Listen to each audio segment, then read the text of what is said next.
கிருபைனாலே நமக்கு தெரியும், தகுதியில் நமக்கு அவர் பாராட்டுற அன்பு, உதவி, ஒத்தாசை, இதுதான் என்னது கிருபை என்று சொல்லப்படுகிறது. முதலாவது நம்ம என்ன செஞ்சோம் அந்த கிருபை?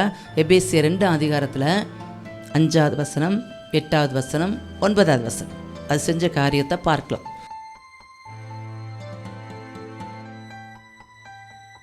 இந்த கிருபை என்ன செஞ்சு? அக்கிரமங்களில் மரித்தவர்களாக இருந்த நம்ம என்ன செஞ்சு? உயிர்ப்பிச்சாரு. இதனாலே அவருடைய கிருபை நம்மை ரட்சித்தது. முதலாவது அவர் கொடுத்த அந்த கிருபையின் பெருக்கத்தின் ஆசீர்வாதம் என்ன? ரட்சிப்பு.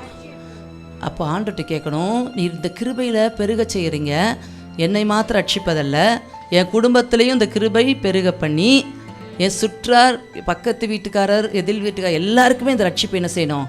இந்த கிருபையினால் அதில் பெருக வைங்கன்னு கேட்கணும் ஆண்டவர்கிட்ட, உரிமையாக கேட்கணும். எனவே முதலாவது இந்த கிருபை செஞ்ச நன்மை ரட்சிப்பு.